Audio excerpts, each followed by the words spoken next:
Hello dear students last class में हमने शुरू किया था साइक्लिक स्ट्रक्चर ऑफ मोनोसेक्राइड्स।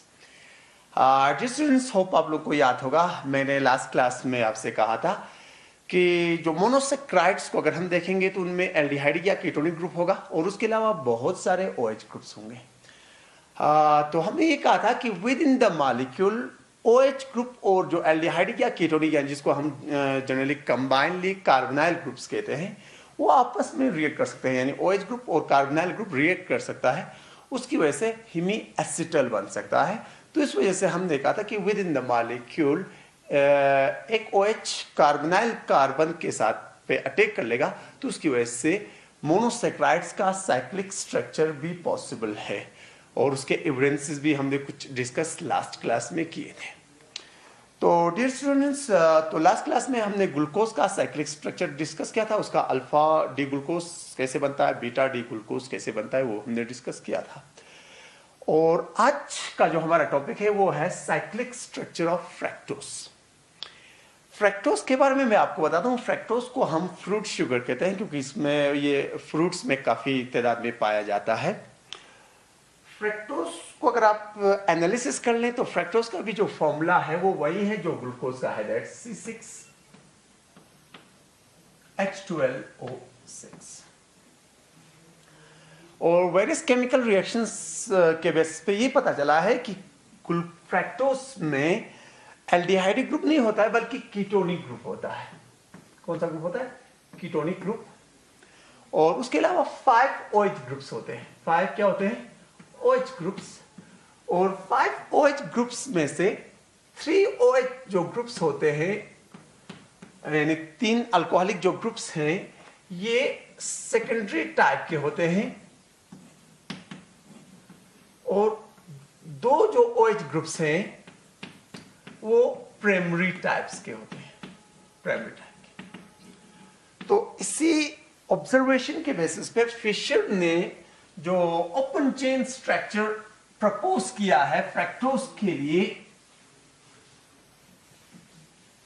वो ये है, मैं यहां पे ड्रा कर रहा हूं।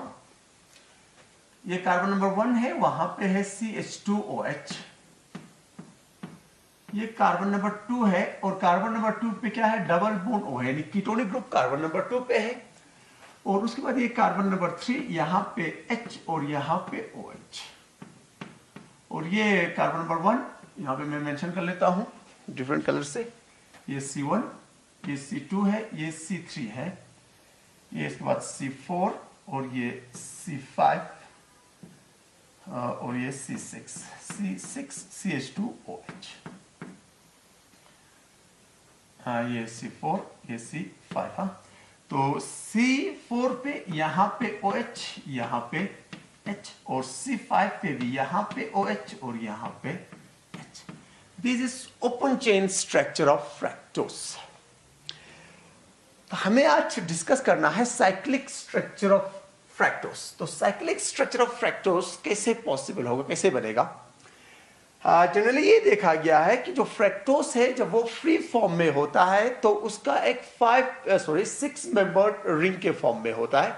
उस 6 मेंबर में से 5 मेंबर्स कार्बन होते हैं और 1 ऑक्सीजन होगा। यानी उसका मतलब ये हुआ कि एक तो उसका पायरोनो स्ट्रक्चर पॉसिबल है, और उसके अलावा जब ये जो फ्रैक्टोज है ये कंबाइंड फॉर्म में होगा, जब ये as a component of a disaccharide होगा या as a component of a polysaccharide होगा, तो ये देखा गया कि वहां पे वो एग्जिस्ट करता है इन द 5 मेंबर रिंग के फॉर्म में, यानी फ्यूरोनो स्ट्रक्चर के फॉर्म में, है ना। तो वो दोनों स्ट्रक्चर्स आज हमें डिस्कस करना है। तो पहले हम पायरोनो स्ट्रक्चर पहले डिस्कस कर लेंगे। तो पायरोनो स्ट्रक्चर कैसे बनता है आप याद रख लेना। अगर क्या हो जाए, ये जो C6 है, C6 में प्रेजेंट जो OH में खोल के रखना वाला करे, है ना। ये OH में जो ऑक्सीजन पे लोन पेयर ऑफ इलेक्ट्रॉन्स है, इनका इस्तेमाल करके अगर ये ऑक्सीजन अटैक कर ले इस कार्बोनाइल कार्बन पे, कीटोनिक यानी कार्बन नंबर 2 पे, तो क्या होगा? सिंपल सी बात है, ये इलेक्ट्रॉन्स यहां पे शिफ्ट हो जाएंगे। क्लियर है? ये इलेक्ट्रॉन्स यहां पे शिफ्ट हो जाएंगे। तो ये इलेक्ट्रॉन जब यहां पे शिफ्ट हो जाएंगे तो नेचुरल बात है क्या था, देखो पहले ये कार्बन कायरल था, ये कार्बन कायरल था, ये कार्बन कायरल था, यानी 3 कायरल कार्बन थे। ये कार्बन और ये कार्बन तो कायरल नहीं है, क्योंकि देखो यहाँ पे 2 सेम एटम्स यानी 2 हाइड्रोजन जुड़े हैं, तो इसलिए कार्बन जो है कायरल नहीं थे। और ये कार्बन भी कायरल नहीं था, क्योंकि इसके साथ 3 ही ग्रुप जुड़े थे, तो इसलिए ये ग्रुप भी कायरल, ये कार्बन भी कायरल नहीं होगा। अब क्या होने वाला है, जब ये यहां पे अटैक कर लेगा, ये यहां पे जाएगा, तो ये कार्बन यानी कार्बन नंबर 2 भी कायरल बनने वाला है। अब इस कार्बन नंबर 2 पे OH या तो राइट साइड पे होगा या तो लेफ्ट साइड में होगा, या तो लेफ्ट साइड में या तो राइट साइड में। तो यहां पे भी क्या बन सकता है, 2 अलग अलग एनोमर्स बन सकते हैं, जिस तरह ग्लूकोज में बनते थे, है ना। तो इसलिए हम कैसे बनाएंगे, देखो अगर फर्स्ट करो ये यहां पे शिफ्ट हो जाए, है ना, क्योंकि ये जो मॉलिक्यूलर प्लेनर है, तो ये जो ऑक्सीजन अटैक कर रहा है इस कार्बन पे, तो इसके फ्रंट साइड से भी अटैक कर सकता है, as well as rear side से भी अटैक कर सकता है। तो फ्रंट साइड से अटैक करेगा तो और एक आइसोमर बन जाएगा, और रियर साइड से अटैक होगा तो दूसरा आइसोमर बन जाएगा। तो कहने का मतलब यह है कि ग्लूकोज की तरह यहां पे भी फ्रक्टोज के 2 डिफरेंट आइसोमर्स बनने वाले हैं, जिनको हम इस तरह रिप्रेजेंट कर लेंगे। अगर फर्स्ट कर लो, मैं इस तरह बता दूं, ये कार्बन नंबर कौन सा हो गया, 2, है ना, जो नया कायरल बन गया है, कार्बन नंबर 2। ये कार्बन नंबर कौन सा है, 2 है, ठीक है ना। तो कार्बन नंबर 2 पे अगर ये जो ग्रुप है CH2OH और नया क्या बन गया OH, अगर OH इस साइड में होगा, यानी किस साइड में, लेफ्ट साइड में, और CH2OH एक इस साइड में होगा, तो एक आइसोमर बन जाएगा, है ना। तो ये कार्बन नंबर 3 है, ये कार्बन नंबर 4, ये कार्बन नंबर 5 और ये कार्बन नंबर 6 पे क्या है, देखो कार्बन नंबर 6 पे 2 हाइड्रोजन जुड़े हैं, है ना, 2 हाइड्रोजन। और इस कार्बन और कार्बन नंबर किसके बीच में, 6 के बीच में बॉन्ड बन गया थ्रू ऑक्सीजन, इस तरह दिखा सकते हैं। और बाकी क्या होगा, कार्बन नंबर 5 पे यहां पे OH, यहां पे H, यहां पे OH, यहां पे H4 पे, ठीक है ना, यहां पे H है और यहां पे क्या है, OH है, ठीक है। तो इसको हम जनरली कहते हैं बीटा डी ग्लूकोज। OH जब लेफ्ट साइड में होगा तो उसको बीटा कहते हैं, यानी ये क्या है, beta D fructose, beta D fructose, है ना, एक आइसोमर बन गया। अब दूसरा आइसोमर क्या बन सकता है, मैं यहां से आपको बता दूं, अगर ये CH2OH इस साइड नहीं जुड़ा होगा बल्कि इस साइड होगा, और ये OH उस साइड में होगा, तो ये दूसरा आइसोमर बन जाएगा, यानी C2, ये C3 है, ये C4 है, ये C5 है, ये C6 है। C6 पे यहां पे हाइड्रोजन है, यहां पे भी हाइड्रोजन है, और इन दोनों के बीच में बॉन्ड बन गया थ्रू ऑक्सीजन, है ना। और यहां पे क्या है इस बार, OH इस साइड में, और यहां पे अगर क्या होगा, CH2OH अगर होगा, है ना, तो यहां पे क्या होगा, कार्बन नंबर, ये कौन सा है, कार्बन नंबर 3 ना, यहां पे H, यहां पे OH, कार्बन नंबर 4 पे यहां पे OH, यहां पे H, कार्बन नंबर 6 पे यहां पे OH और यहां पे क्या है H। तो यहां पे क्योंकि कार्बन नंबर 2 पे OH राइट साइड में है, तो उसको हम क्या कहेंगे, अल्फा डी ग्लूकोज कहेंगे, सॉरी अल्फा डी फ्रैक्टोज, तो ये हो गए, इनको हम कहेंगे, क्योंकि इनको फिशर ने प्रपोज किया है, तो इसलिए इसको हम क्या कहेंगे, फिशर्स प्रोजेक्शन फॉर्मूलास कहेंगे, फिशर्स प्रोजेक्शन फॉर्मूलास कहेंगे। तो ये हो गया फिशर्स प्रोजेक्शन के बेसिस पे इन स्ट्रक्चर्स को आप यानी अल्फा डी ग्लूकोज और बीटा डी ग्लूकोज को कैसे ड्रा कर लोगे। अब इनका हम साइक्लिक स्ट्रक्चर जो हार्वर्ड ने प्रपोज किया है वो भी साथ में डिस्कस कर लेंगे। तो हार्वर्ड स्ट्रक्चर बनाने के लिए डियर स्टूडेंट याद रख लेना, क्या करते हैं, हम इसको 6 मेंबर्स एक रिंग से यानी हेक्सागोनल रिंग से रिप्रेजेंट कर लेंगे। हेक्सागोनल रिंग इस तरह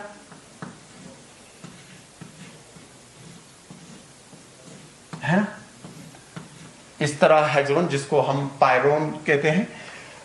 इसमें क्या करना है, इस यानी इस रिंग में क्या है, देखो 4-5 कार्बन है और एक क्या है, ऑक्सीजन। यहां पे भी अगर आप देखोगे तो 1 2 3 4 5 क्या है, कार्बन है और एक ऑक्सीजन है। तो इसका जो साइक्लिक स्ट्रक्चर होगा वो इस स्ट्रक्चर जैसा ही होगा।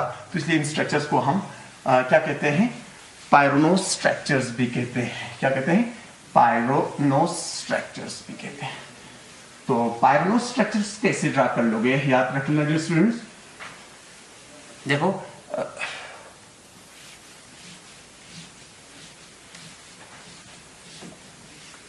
अब पायरोनो स्ट्रक्चर्स यानी हावर्ड्स प्रोजेक्शन फॉर्मूला रिप्रेजेंट करना है।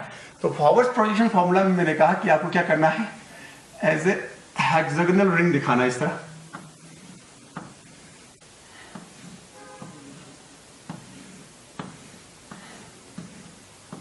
ये कार्बन नंबर 1 है, ये कार्बन नंबर 2, ये कार्बन नंबर 3, ये कार्बन नंबर 4, ये कार्बन नंबर 5 और कार्बन नंबर 5 पे यहां पे है नंबरिंग ये नहीं है, ये 1 है ना, ये 2 है, ये 3, ये 4, ये 5 और ये 6। कार्बन नंबर 6 पे हमेशा क्या रहेगा, हाइड्रोजन और हाइड्रोजन रहेगा। ठीक है, अब क्या करना है, अभी हमने alpha D glucose as well as beta D glucose दोनों का स्ट्रक्चर ड्रा किया था, होप आप लोगों को याद होगा। तो उस स्ट्रक्चर में आपको देखना है कि जो अल्फा डी ग्लूकोज के स्ट्रक्चर में है ना, यानी जो हमने बनाया था, जिसको हम क्या कहते हैं फिशर्स प्रोजेक्शन फॉर्मूलास में, जो ग्रुप राइट साइड में था उसको आपको इस स्ट्रक्चर में क्या रखना है, डाउन रखना है। क्या रखना है, डाउन रखना है। तो जैसे अगर आप अल्फा डी ग्लूकोज की बात कर लोगे, अल्फा डी ग्लूकोज की, तो ओ यानी कार्बन नंबर 2 पे जो OH ग्रुप था, जो क्या था, OH ग्रुप था, वो राइट साइड में था। तो जो राइट में है उसको डाउन में रखना है, यानी यहां पे क्या रखोगे, OH। तो यहां पे क्या रहेगा, CH2OH। CH2 क्या रहेगा, OH। ये हो गया अल्फा फॉर्म में। और जब बीटा फॉर्म में बनाओगे तो बीटा फॉर्म भी इसी तरह बनाओगे तो सिर्फ एक ही डिफरेंस होगा,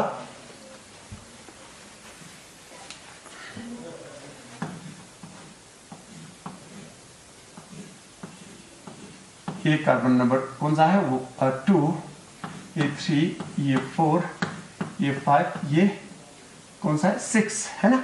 तो यहां पे तो मैंने पहले कहा कि हाइड्रोजन हाइड्रोजन होंगे। अब ये जो है ये अल्फा डी फ्रैक्टोज है, फ्रैक्टोज है ना। तो अल्फा डी फ्रैक्टोज में क्या है, कार्बन नंबर 2 पे OH डाउन है और CH2OH ऊपर है। तो जब आप बीटा डी फ्रैक्टोज बनाओगे तो क्या करना है, OH को यहां रखना है, ऊपर रखना है, और CH2OH को क्या रखना है, नीचे रखना है, और बाकी ग्रुप्स में कोई चेंज आने वाली नहीं है, याद रहेगा। और मैंने आपसे पहले कहा कि आपको याद रखना है जो फिशर प्रोजेक्शन में राइट साइड में होगा उसको आपको यहां पर क्या रखना है, डाउन रखना है। तो नेक्स्ट बात है, जो लेफ्ट साइड में होगा उसको क्या रखना है, रखना है। तो इस बेसिस पे आप आसानी के साथ इसका यानी फिशर्स प्रोजेक्शन फॉर्मूला को हार्वर्ड प्रोजेक्शन फॉर्मूला में आसानी के साथ कन्वर्ट कर पाओगे, है ना। तो इस स्ट्रक्चर को मैंने क्या कहा, इसको क्या कहेंगे, बीटा डी फ्रैक्टोज का,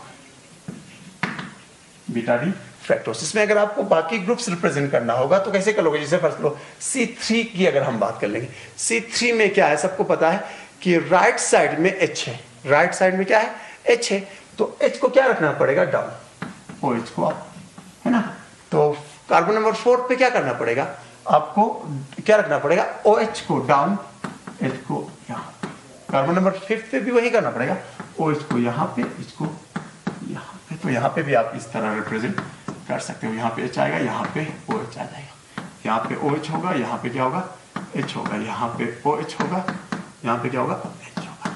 तो अगर आप अच्छी तरह देखोगे तो अल्फा डी फ्रैक्टोज और बीटा डी फ्रैक्टोज जो स्ट्रक्चर्स हमने यहाँ पे रिप्रेजेंट किया है, जिनको हम पायरोनो स्ट्रक्चर्स कहते हैं।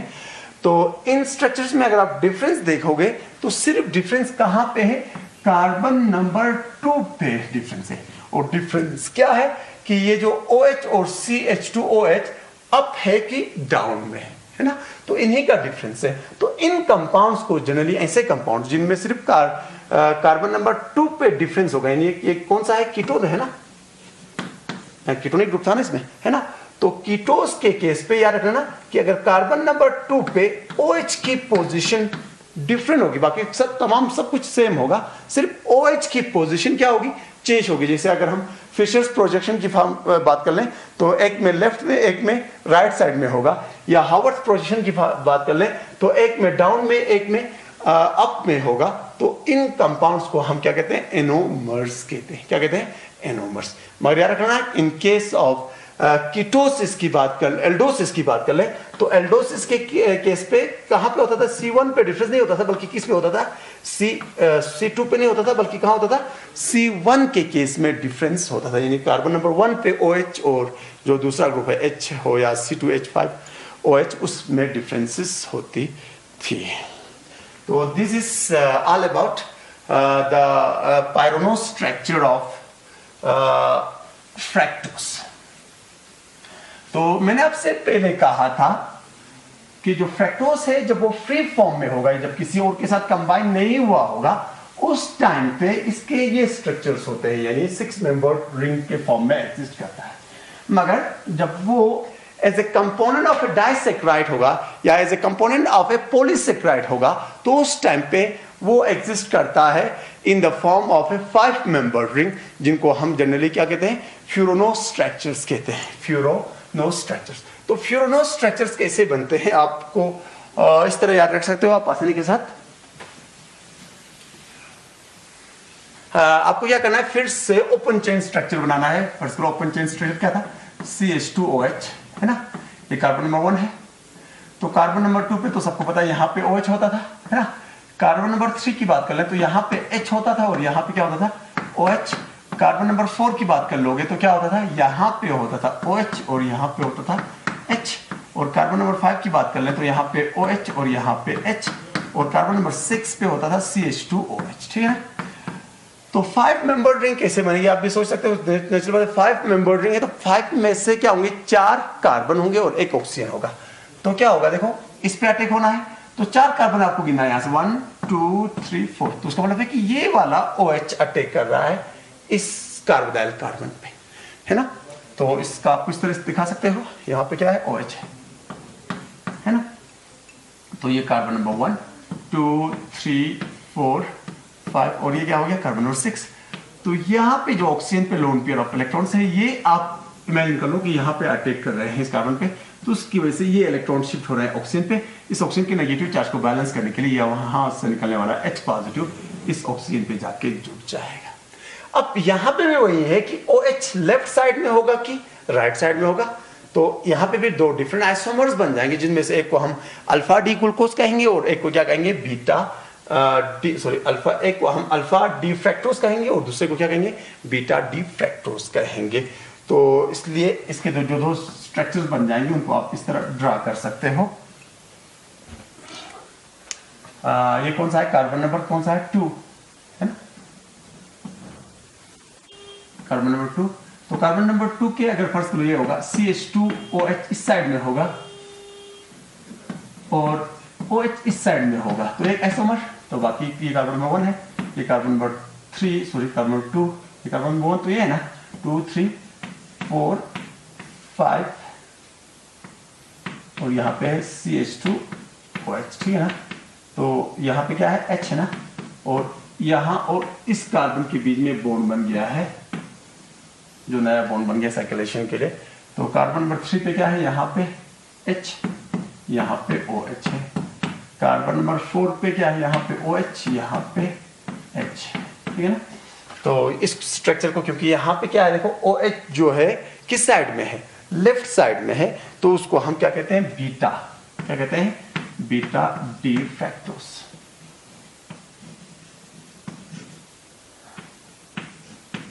Beta D fructose. तो जब अल्फा होगा तो क्या होगा कि इस कार्बन पे ये OH इस साइड में होगा और ये इस साइड में होगा। आप इसको इस तरह ड्रा कर सकते हो, यहाँ पे ड्रा कर रहे हैं, ये कार्बन नंबर 2,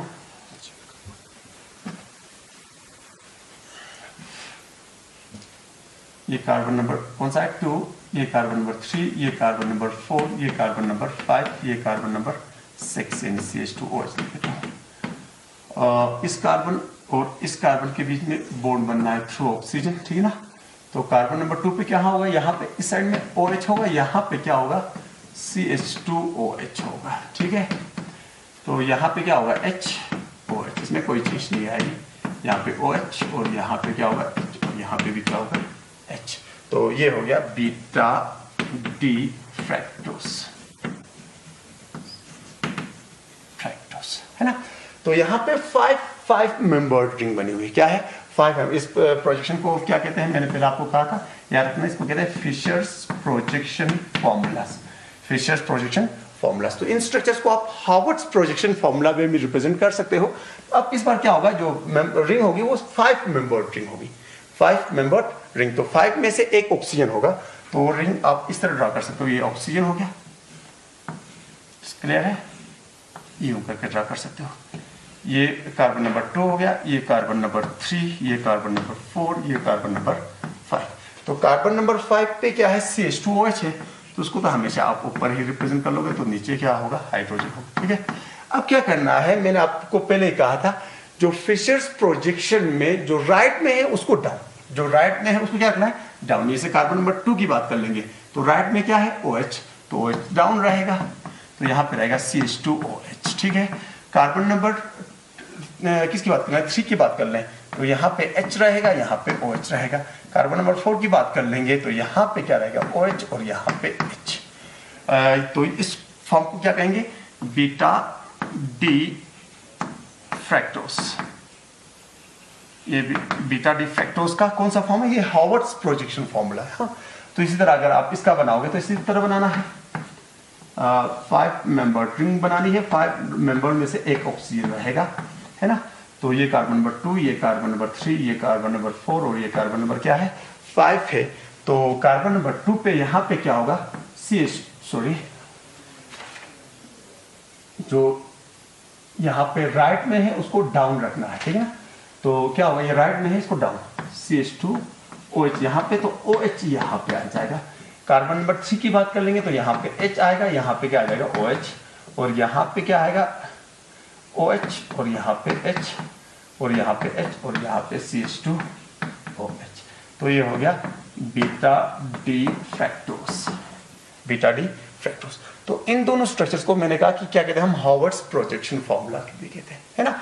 तो अगर आप अच्छी तरह देखोगे तो मैंने कहा कि फ्रैक्टोस के 2 टाइप के साइक्लिक स्ट्रक्चर्स हैं, एक है 5 मेंबर्ड रिंग्स और एक है 6 मेंबर्ड रिंग, है ना।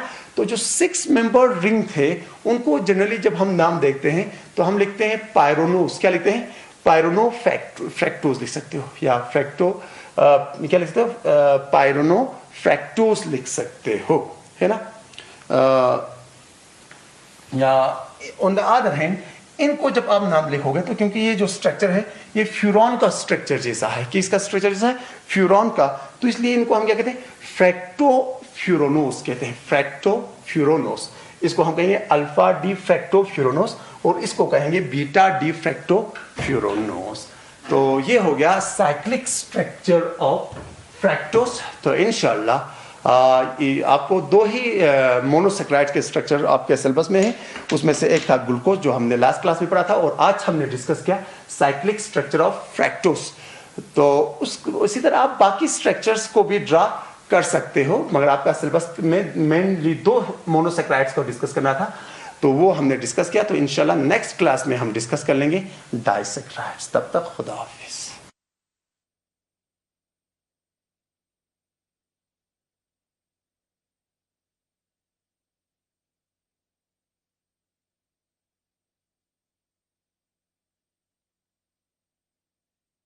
हेलो डियर स्टूडेंट्स, तो डियर स्टूडेंट्स हमने शुरू किया हुआ है बायोमॉलिक्यूल्स क्लास 12 केमिस्ट्री का यूनिट नंबर 14, और बायोमॉलिक्यूल्स में अभी तक हमने डिस्कस किया मोनोसेक्राइड्स। मोनोसेक्राइड्स में 2 मेन मोनोसेक्राइड्स हमने डिस्कस किए हैं, एक ग्लूकोज और दूसरा फ्रैक्टोस। उसके open chain structures as well as cyclic structures भी हमने लास्ट क्लास में डिस्कस किए थे, और मैंने आपसे ये कहा था कि ग्लूकोज के 2 साइक्लिक स्ट्रक्चर है, जिसमें से एक को हम अल्फा डी ग्लूकोज कहते हैं, दूसरे को बीटा डी ग्लूकोज। इसी तरह फ्रैक्टोज के भी 2 स्ट्रक्चर्स अलग अलग बताते थे, जिसमें एक बीटा डी फ्रैक्टोज था और एक अल्फा डी फ्रैक्टोज था। तो डियर स्टूडेंट्स, आज हम शुरू करने जा रहे हैं जो दूसरा क्लास है कार्बोहाइड्रेट्स का, दैट्स डाइसेक्राइड्स। मोनोसेक्राइड्स कंप्लीट हुआ है, तो आज हम शुरू करने जा रहे हैं डाइसेक्राइड्स। तो सबसे पहले हम बात कर लें कि डाइसैकेराइड्स हैं क्या। डाइसैकेराइड्स क्या है आपको मैं इस तरह बता दूं। अगर आप किसी कार्बोहाइड्रेट को हाइड्रोलाइज कर लोगे, एसिड के प्रेजेंस पे हाइड्रोलाइज कर लोगे, या पर्टिकुलर एक एंजाइम जो डाइसैकेराइड का होगा उसका इस्तेमाल करके क्या कर लोगे, हाइड्रोलाइज कर लोगे। तो अगर कोई कार्बोहाइड्रेट की जब हम हाइड्रोलिसिस कर लें तो वो अगर 2 यूनिट्स बनाए मोनोसेक्राइड्स के, ये 2 सेम भी हो सकते हैं या डिफरेंट भी हो सकते हैं, है ना। तो उन कार्बोहाइड्रेट्स को जनरली हम कहते हैं डाइसैकेराइड्स। तो सिंपल डेफिनेशन हम ये ले सकते हैं, carbohydrates which on hydrolysis give 2 same और डिफरेंट मोनोसेक्राइड्स आर कॉल्ड, क्या कह सकते हैं हम, डाइसैकेराइड्स कह सकते हैं। तो कहने का मतलब ये है कि अगर आप किसी मोनोसेक्राइड के 1 मोल को, सिंपल मैं डेफिनेशन बता दूं, 1 मोल को अगर आप हाइड्रोलिसिस कर लोगे तो आपको 2 मोल बनेंगे किसके, मोनोसेक्राइड्स के। वो मोनोसेक्राइड्स सेम भी हो सकते हैं या डिफरेंट भी हो सकते हैं।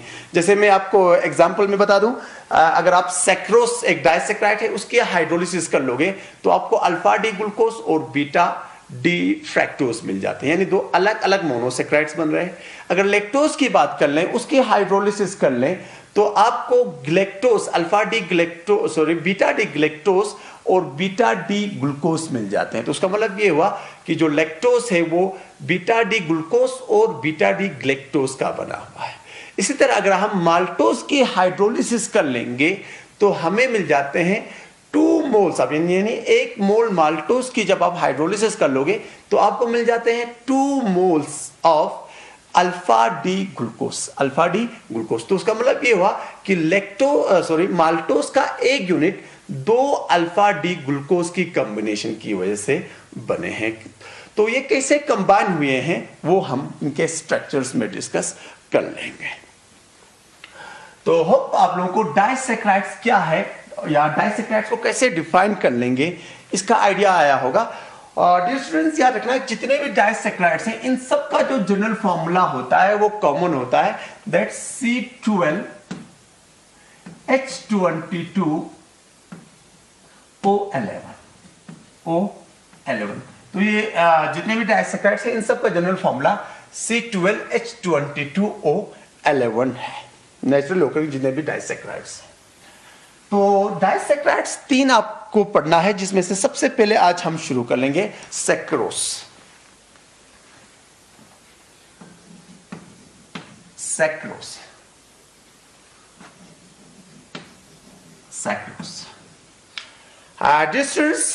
सेक्रोस एक colourless crystalline water soluble sweet substance है जो वाइडली डिस्ट्रीब्यूट है प्लांट्स में, मेनली शुगर केन और शुगर बीट में।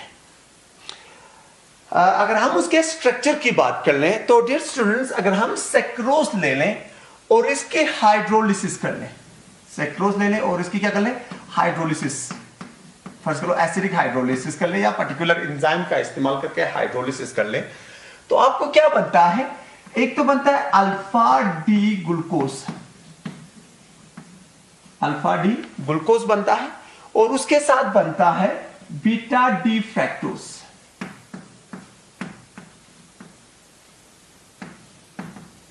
अल्फा डी ग्लूकोज और क्या बन रहा है, बीटा डी फ्रैक्टोज बन रहा है।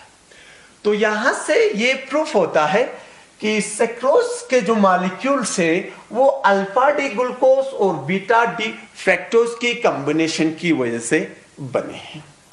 डियर स्टूडेंट्स, याद रख लेना, जो अल्फा डी ग्लूकोज है सबको पता है ये एक डेक्स्ट्रो रोटेटरी कंपाउंड है और जिसकी एवरेज स्पेसिफिक रोटेशन जो होती है वो 52.5 डिग्री होती है। डेक्स्ट्रो रोटेटरी है तो इसलिए पॉजिटिव साइन से रिप्रेजेंट करते हैं। ऑन द अदर है जो फ्रैक्टोज यहां पे बन गया है ये लिवो रोटेटरी है और इसकी जो स्पेसिफिक रोटेशन आती है वो नियरली आ जाती है -92.5, नियरली 92.5, यानी ये क्या है, लिवो रोटेटरी है ना। अब अगर सेक्रोज की ही सॉल्यूशन की बात कर लें तो सेक्रोज जो है वो असली में क्या है, ये डेक्स्ट्रो रोटेटरी होता है और इसकी जो स्पेसिफिक रोटेशन होती है वो 66.5 डिग्री होती है, 66.5 डिग्री। तो कहने का मतलब ये है जो सेक्रोज के जो सॉल्यूशंस होंगे वो डेक्स्ट्रो रोटेटरी होंगे, है ना। मगर जब सेक्रोज की आप एसिडिक हाइड्रोलिसिस कर लोगे उसकी वजह से आपको एक मिक्सचर बन रहा है अल्फा डी ग्लूकोज और बीटा डी किसका, फ्रक्टोज का, जो सॉल्यूशन बन गई है उसकी वो जो सॉल्यूशन होगी वो क्या होगी, लिवोरोटेटरी होगी। क्योंकि देखो ना यहाँ पे ये जो कंपाउंड है डेक्स्ट्रो रोटेटरी है, ये वाला कंपाउंड क्या है, लिवोरोटेटरी। मगर इस कंपाउंड की रोटेशन इस कंपाउंड के कंपैरिजन में क्या है, ज्यादा है ना। ये लेफ्ट की तरफ ज्यादा रोटेट कर रहा है एज कंपेयर टू जितना ये राइट की तरफ रोटेट कर रहा है, उसके कंपैरिजन में ये लेफ्ट की तरफ ज्यादा रोटेट कर रहा है। तो ओवरऑल जो सॉल्यूशन होगी वो लिवोरोटेटरी होगी। तो कहने का मतलब इतना है कि जो सेक्रोज की जो सॉल्यूशन थी वो मैंने कहा डेक्स्ट्रो रोटेटरी थी, मगर एसिडिक हाइड्रोलिसिस जब कर लेंगे तो जो सॉल्यूशन बन गई वो लिवोरोटेटरी है। तो इसलिए इस रिएक्शन को हम इन्वर्शन रिएक्शन भी कहते हैं, क्योंकि यहाँ पे कन्फिग्रेशन क्या हो रही है, सॉल्यूशन की कन्फिग्रेशन क्या हो रही है, चेंज हो रही है। यानी डेक्स्ट्रो रोटेटरी सॉल्यूशन कन्वर्ट हो रहा है किसमें, लिवोरोटेटरी एक सॉल्यूशन में हो रही है। तो इसलिए इस रिएक्शन को मैंने कहा क्या कहते हैं, इन्वर्शन रिएक्शन भी कहते हैं। तो अब हम इसके स्ट्रक्चर की बात करते हैं कि सेक्रोज का स्ट्रक्चर कैसा होगा। स्टूडेंट्स, मैंने अभी आपसे कहा कि सेक्रोज की जब भी हम हाइड्रोलिसिस करते हैं तो वहां से हमें अल्फा डी ग्लूकोज और बीटा डी फ्रक्टोज बनता है। इससे ये साबित होता है, ये प्रूफ होता है कि जो सेक्रोज है ये अल्फा डी ग्लूकोज और बीटा डी फ्रक्टोज का बना हुआ है। और एक्सपेरिमेंटल एविडेंसेस ये भी हैं कि ये जो ग्लूकोज और फ्रक्टोज जुड़े हुए हैं through a glycosidic linkage between C1 of glucose and C2 of fructose unit, है ना। तो उसको हम इस तरह रिप्रेजेंट कर सकते हैं। जैसे देखो, अगर आप ग्लूकोज का स्ट्रक्चर बनाओगे, अल्फा डी ग्लूकोज का स्ट्रक्चर बनाओगे तो कैसे बनाओगे, ये कार्बन नंबर 1 हो गया, ये कार्बन नंबर 2 हो गया, ये कार्बन नंबर 3, ये कार्बन नंबर 4, 5 और ये 6। कार्बन नंबर 6 पे तो सबको पता है CH2OH होता है। और का साइक्लिक स्ट्रक्चर ऑफ ग्लूकोज की बात कर लें तो सबको पता होगा कि कार्बन नंबर किसके 2 और कार्बन नंबर 5 के बीच में बॉन्ड बना होता है थ्रू ऑक्सीजन। ये हमने पहले डिस्कस किया था साइक्लिक स्ट्रक्चर में। अब कार्बन नंबर 1 में अल्फा फॉर्म में हमने कहा था इस साइड में यानी राइट साइड में OH और इस साइड में क्या होगा H। अल्फा फॉर्म की बात कर रहे हैं, यहाँ पे अल्फा है तो बीटा में ये इस साइड में था और H इस साइड में था, ये याद रखना। और कार्बन नंबर 2 पे यहाँ पे OH, यहाँ पे H। कार्बन नंबर 3 पे यहाँ पे H और यहाँ पे क्या था OH। कार्बन नंबर 4 पे यहाँ पे OH और यहाँ पे H। और बाकी इस पे यहाँ पे क्या होगा H होगा। तो ये था cyclic structure of glucose, alpha D glucose, है ना, अल्फा डी ग्लूकोज यूनिट, ठीक है ना। तो जो दूसरा है वो है beta D fructose. Beta D fructose के बारे में अगर बता दूं तो ये कार्बन नंबर फर्स्ट क्लोर 2 है, तो बीटा है तो नेचुरल बात है OH किस साइड में होगा, इस साइड में होगा, क्लियर है। और यहां पे क्या होगा CH2OH, क्लियर है। तो ये कार्बन नंबर 2 है ना, ये कार्बन नंबर 1, ये कार्बन नंबर 2 है ना। तो यहां पे कार्बन नंबर 3, ये कार्बन नंबर 4, ये कार्बन नंबर 5 और ये कार्बन नंबर 6। कार्बन नंबर 6 पे क्या है CH2OH, समझ रहे हो ना। अब सबको पता है कि फ्रक्टोज के 2 साइक्लिक स्ट्रक्चर बनते थे, एक 5 मेंबर्ड और एक 6 मेंबर्ड, है ना। तो मैंने आपसे कहा था कि जब फ्रक्टोज फ्री फॉर्म में होगा, किसी और के साथ कंबाइन नहीं हुआ होगा, तो उस टाइम पे उसका क्या होता है 6 मेंबर्ड रिंग होता है, पायरोनोज स्ट्रक्चर जिसको हमने कहा था। ऑन द अदर हैंड जब ये कंबाइंड फॉर्म में होगा तो हमेशा ये कंबाइंड फॉर्म में जो फ्रक्टोज होता है वो 5 मेंबर्ड रिंग के फॉर्म में होता है, जिसको हम फ्यूरोनोस स्ट्रक्चर्स कहते हैं। क्या कहते हैं, फ्यूरोनोस स्ट्रक्चर्स। तो इसलिए यहाँ पे कंबाइंड फॉर्म में हमें दिखाना है, तो इसलिए फ्यूरोनोस स्ट्रक्चर बनाना है, यानी कार्बन नंबर 2 और कार्बन नंबर किसके बीच में 5 के बीच में क्या होगा, बॉन्ड बना होगा, यहाँ पे साइक्लेशन हुई होगी। तो रिंग में कितने हो गए 1 2 3 4 और ये 1 2 3 4, तो ये 5 यानी 5 मेंबर रिंग यहाँ पे होगी। तो कार्बन नंबर 2 पे 3 पे अरेंजमेंट क्या होगा, इस साइड में H होगा, इस साइड में क्या होगा OH, है ना। कार्बन नंबर 4 पे इस साइड में OH और इस साइड में क्या होगा H, बाकी इस कार्बन पे इस साइड में क्या होगा H हो गया। तो ये हो गया अल्फा डी ग्लूकोज का स्ट्रक्चर, ये हो गया बीटा डी फ्रैक्टोज का स्ट्रक्चर, फ्रैक्टोज का स्ट्रक्चर, है ना। तो जब ये दोनों जुड़ के सेक्रोज का मॉलिक्यूल बनाते हैं तो ये देखा गया है कि इसका कार्बन नंबर 1 का OH यहां पे प्रेजेंट कार्बन नंबर फ्रैक्टोज के कार्बन नंबर 2 में जो OH है उसके साथ रिएक्ट कर लेता है। तो क्या होगा, कैसे रिएक्ट होगा, सिंपली रखना है, इसका OH फर्स्ट करो इसके H के साथ कंबाइन होके इन the form of water remove हो जाता है। In the form of water क्या होता है, रिमूव हो जाता है। तो यहां पे आपको बॉन्ड बन जाता है किस और किसके बीच में, कार्बन नंबर 1 और कार्बन नंबर 2 के बीच में। तो इस बॉन्ड जो बॉन्ड बन गया इसको हम ग्लाइकोसाइडिक बॉन्ड कहते हैं, ग्लाइकोसाइडिक बॉन्ड, या हम इसको C1C2 ग्लाइकोसाइडिक बॉन्ड भी कह सकते हैं, या क्योंकि ये अल्फा है और ये बीटा है तो इसलिए इसको हम अल्फा बीटा ग्लाइकोसाइडिक लिंकेज या बॉन्ड भी कह सकते हैं। तो ये जो स्ट्रक्चर्स मैंने यहां पे बनाया है सेक्रोज का, इसको क्योंकि प्रपोज किया हुआ है फिशर ने तो इसलिए इनको हम क्या कहते हैं, फिशर्स प्रोजेक्शन फॉर्मूलाज कहते हैं, फिशर्स प्रोजेक्शन फॉर्मूलाज। तो इन स्ट्रक्चर्स को आप हार्वर्ड्स प्रोजेक्शन फॉर्मूला का इस्तेमाल करके भी रिप्रेजेंट कर सकते हो, और हार्वर्ड्स प्रोजेक्शन फॉर्मूला का इस्तेमाल करके जब रिप्रेजेंट करना होगा तो डियर स्टूडेंट्स याद रखना आपको क्या करना है, इसका 5 मेंबर रिंग बनाना है और इसका 6 मेंबर रिंग बनाना है, यानी ग्लूकोज का 6 मेंबर रिंग और किसका, फ्रैक्टोज का 5 मेंबर रिंग। और ये कोशिश करना है कि इसका कार्बन नंबर 1 का OH और इसका कार्बन नंबर 2 का OH एडजेसेंट पोजीशंस पे आ जाए। किस पोजीशन पे, एडजेसेंट पोजीशंस पे। तो इसलिए आपको क्या करना पड़ेगा, कैसे बनाओगे, आपको क्या करना है, पहले फ्रैक्टोज का बना दो स्ट्रक्चर। ये फ्रैक्टोज का स्ट्रक्चर है, ये कार्बन नंबर कौन सा है, फ्रैक्टोज का कार्बन नंबर 2, ये कार्बन नंबर 3, ये कार्बन नंबर 4, ये कार्बन नंबर 5। जो फ्रैक्टोज यहां पे है सबको याद है, ये बीटा डी फ्रैक्टोज है ना। तो क्या करना है आपको, मैंने पहले कहा था जब भी आपको फिशर्स प्रोजेक्शन को हार्वर्ड्स प्रोजेक्शन में कन्वर्ट करना है तो आपको पहले इन कार्बन्स का जो कंबाइन होकर रिंग बना रहे हैं ना, उनका इस्तेमाल करके एक रिंग बना लोगे। उसके बाद इन कार्बन्स के साथ जो ग्रुप्स है ना, जो ग्रुप्स राइट साइड में होंगे उनको डाउन दिखाना है, डाउन यहां पे दिखाना है, डाउन, समझ रहे ना। और जो लेफ्ट साइड में है उनको इस प्लेन से अप में रखना है, ऊपर रखना है। तो फर्स्ट करो कार्बन नंबर 2 की अरेंजमेंट अगर आप दिखाओगे तो CH2OH यहां पे किस साइड में, राइट में है, तो डाउन में रखोगे तो यहां पे आएगा CH2OH, ठीक है।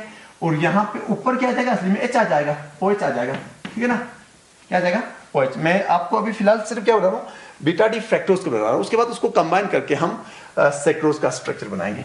तो कार्बन नंबर 3 की बात कर लेंगे तो H नीचे होगा और OH ऊपर होगा, क्लियर है।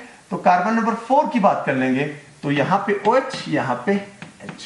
कार्बन नंबर 5 की बात कर लेंगे तो क्या होगा, यहां पे H और यहां पे CH2OH।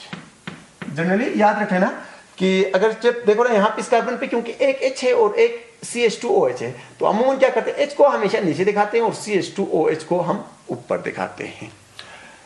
ये तब है जब एक H होगा और दूसरा क्या होगा, CH2OH होगा। जब OH और CH2OH होगा तो उस टाइम पे CH2 को हमेशा हमें ऊपर दिखाने की जरूरत नहीं है। ये आपको डिपेंड करेगा कि वो अल्फा है या बीटा है, उसके बेसिस पे इनको आपको अरेंज करना है। जैसे यहाँ पे ये हमारे पास बीटा था तो OH ऊपर आ गया, अल्फा होता तो OH नीचे चला जाता। तो ये बन गया ग्लूकोज यूनिट का स्ट्रक्चर, है ना। तो उसके बाद फ्रैक्टोज, ये फ्रैक्टोज का यूनिट है ना। तो उसके बाद ग्लूकोज को उसके ऊपर बनाना है, उसके क्या बनाना है, ऊपर। और ये आपको कंसिडर करना है कि ये जो ग्रुप है फर्स्ट ग्रुप, ये कार्बन नंबर 1 है तो यहां पे ऑक्सीजन होगा, ये कार्बन नंबर 1, तो ये कार्बन नंबर 2, ये कार्बन नंबर 3, ये कार्बन नंबर 4, ये कार्बन नंबर कौन सा हो गया, 5 हो गया, है ना। तो कार्बन नंबर 1 पे क्या है, देखो कार्बन नंबर 1 पे यहां पे क्या है, जो OH है वो राइट साइड में है तो नीचे दिखाओगे तो यहां पे H, यहां पे क्या होगा कार्बन नंबर 2 के, कार्बन नंबर 2 की बात करोगे तो यहां पे OH, यहां पे H। कार्बन नंबर 3 की बात करोगे तो कार्बन नंबर 3 देखो यहां पे H और यहां पे OH। कार्बन नंबर 4 की बात कर लोगे तो OH उस साइड में है, राइट साइड में, तो यहां पे OH और यहां पे क्या आ जाएगा, H आ जाएगा, है ना। तो अब कार्बन नंबर 5 की बात कर लेंगे। तो एक CH2OH है और एक H है। तो मैंने पहले कहा कि H को हमेशा आपको क्या दिखाना है, नीचे दिखाना है, और CH2OH को ऊपर दिखाना है। तो ये हो गया ग्लूकोज यूनिट और ये हो गया फ्रैक्टोज यूनिट। ये ग्लूकोज यूनिट है और ये दूसरा क्या है, फ्रैक्टोज यूनिट। तो इन दोनों के बीच में जो लिंकेज है वो मैंने पहले कहा कि कार्बन नंबर 1 और कार्बन नंबर 2 के बीच में। तो ये कार्बन नंबर 1 हो गया ग्लूकोज का और ये कार्बन नंबर 2 हो गया फ्रैक्टोज का। तो ये ग्रुप और ये ग्रुप आपस में रिएक्ट कर रहे हैं। तो क्या होगा, देखो इसका एक का H दूसरे का OH रिमूव हो जाएंगे इन द फॉर्म ऑफ वाटर। तो यहां पे नया बॉन्ड बन जाएगा, ये वाला बॉन्ड बन जाएगा जिसको हम क्या कहेंगे, ग्लाइकोसाइडिक लिंकेज, या मैंने कहा अल्फा बीटा ग्लाइकोसाइडिक लिंकेज कह सकते हैं, या C1C2 ग्लाइकोसाइडिक लिंकेज कह सकते हैं। तो इसमें याद रखना ये जो स्ट्रक्चर है, ये वाला पार्ट ये किसका है, फ्रैक्टोज यूनिट है, और ये वाला जो पार्ट है ये किसका यूनिट है, ग्लूकोज यूनिट है ना। और ये जो स्ट्रक्चर बन गया ये सेक्रोज का स्ट्रक्चर है। और इस रिप्रेजेंटेशन को सबको पता है क्या कहते हैं हम, हार्वर्ड्स प्रोजेक्शन फॉर्मूलास कहते हैं। हार्वर्ड्स प्रोजेक्शन फॉर्मूला इस तरह भी रिप्रेजेंट कर सकते हो, या आप फिशर्स प्रोजेक्शन फॉर्मूला का इस्तेमाल करके भी सेक्रोज का स्ट्रक्चर रिप्रेजेंट कर सकते हो। तो डियर स्टूडेंट्स, आपको याद रखना क्या है कि सेक्रोज जो है वो एक अल्फा डी ग्लूकोज और बीटा डी फ्रैक्टोज का बना है, और अल्फा डी ग्लूकोज और बीटा डी फ्रैक्टोज जुड़े हुए हैं आपस में between C1 of glucose and C2 of fructose. तो फिशर्स प्रोजेक्शन फॉर्मूला को आप इस तरह रिप्रेजेंट कर लोगे और हार्वर्ड्स प्रोजेक्शन फॉर्मूला को आप इस तरह रिप्रेजेंट कर लोगे। तो उसके बाद अब हम बात करते हैं दूसरा डाइसेक्राइड की। जो दूसरा डाइसेक्राइड हम डिस्कस कर लेंगे वो है हम डिस्कस करेंगे लैक्टोस। लैक्टोस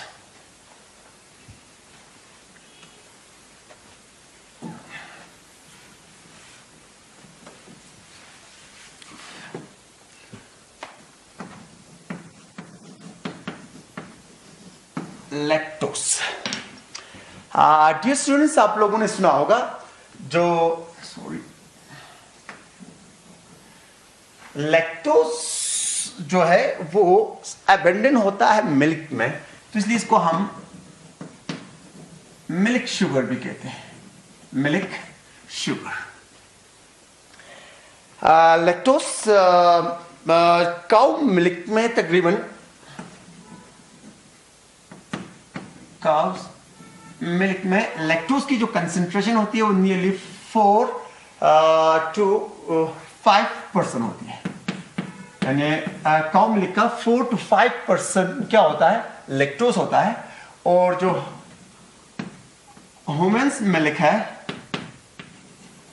उसमें लैक्टोज की concentration in comparison to cow milk से काफी ज्यादा होती है, और वो नियरली होता है 6 to 8%, 6 to 8%। अब अगर हम लैक्टोज की हाइड्रोलिसिस कर लें, यानी हम लैक्टोज ले लें और उसकी हाइड्रोलिसिस कर लें, एसिडिक हाइड्रोलिसिस कर लें, फर्स्ट कर लो, तो आपको क्या मिलता है, beta D glucose, beta D glucose, और साथ में मिलता है बीटा डी ग्लेक्टोज,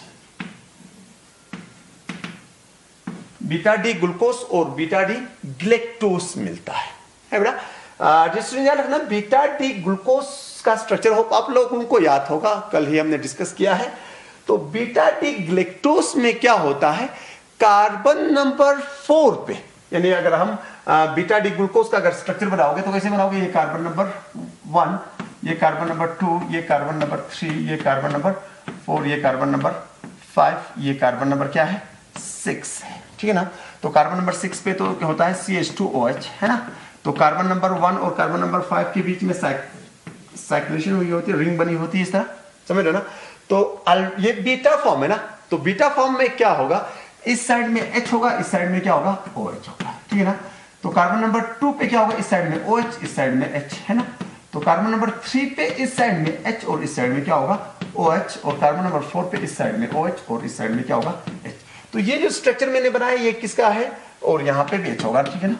तो ये है बीटा डी ग्लूकोज का यूनिट, बीटा डी ग्लूकोज का स्ट्रक्चर मैंने यहाँ पे ड्रा किया, साइक्लिक स्ट्रक्चर, जिसको रिप्रेजेंट किया था किसने, फिशर ने, तो इसको हम फिशर्स प्रोजेक्शन फॉर्मूला भी कह सकते हैं, ठीक है ना। तो अगर आप बीटा डी ग्लूकोज की बात कर लोगे तो बीटा डी ग्लूकोज का फॉर्मूला वही, तकरीबन स्ट्रक्चर भी वही होता है, सिर्फ डिफरेंस होता है कहां पे, C4 पे। C4 पे यहां पे क्या है, देखो C4 पे OH राइट साइड में है और H लेफ्ट साइड में है। तो बीटा डी ग्लूकोज में क्या होता है, OH राइट साइड में, लेफ्ट साइड में होता है, और H कहां होता है, राइट साइड में। यानी इस तरह का स्ट्रक्चर होगा, C1, ये C2, ये C3, ये C4, ये C5, और यहाँ पे CH2OH 6 पे, तो यहाँ पे H होगा, यहाँ पे बॉन्ड बना होगा थ्रू ऑक्सीजन, ठीक है ना। तो कार्बन नंबर यहाँ पे क्या होगा, यहाँ पे सेम वही H, यहाँ पे OH, यहाँ पे, क्लियर है। कार्बन नंबर 2 की बात कर लेंगे तो यहाँ पे क्या होगा OH, यहाँ पे H। कार्बन नंबर 3 की बात करेंगे यहाँ पे H, यहाँ पे क्या होगा OH, सेम है, सिर्फ कार्बन नंबर 4 पे डिफरेंट होगा। कार्बन नंबर 4 पे इस साइड में क्या होगा H होगा, और इस साइड में क्या होगा OH। तो ये स्ट्रक्चर है किसका, बीटा डी ग्लूकोज का, बीटा डी ग्लूकोज का।